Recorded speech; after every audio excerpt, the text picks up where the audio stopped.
Magsisi na kayo kasi parating na ang Diyos. Parating na si Jesus Christ. So, if you accept Jesus Christ, siya na yung maghahari sa buhay mo. Diba? Di ba napakaganda nun? Si Jesus na ang nasa puso mo. Siya na yung nasa loob mo. Ang tunay na nagsisisi is nagbabago. Makikita yun talaga sa buhay mo. And imagine ang pagbabago 180 degrees. Hindi 360. Ang pagbabago, ibig sabihin, tatalikuran mo na yung kasalanan mo, mga kapatid. Once na tumalikod ka na sa kasalanan, kanino ka na nakaharap? Diba? It makes sense. Gusto ng Diyos talikod.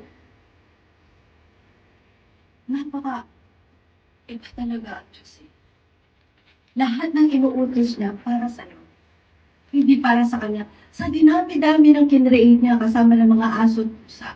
Hindi pa minsan ang mga pets sumusunod eh. Pero ikaw, binibigyan niya ng oras.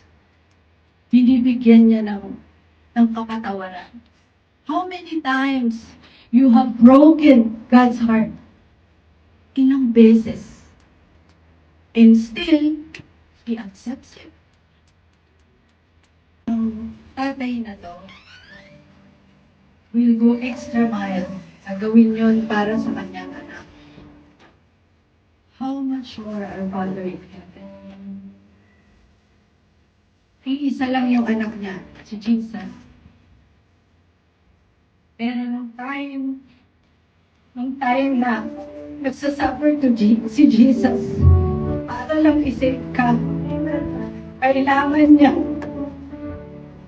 itago yung mukha niya. Pwede naman niyang i-stop yung pagbago kay Jesus sa cross. Pwede anytime. Pero hindi kasi ikaw pa rin yung naisip ng Panginoon. Pero sana, isipin mo rin naman siya. Sa ngala ng Ama, ng Anak, at ng Espiritu.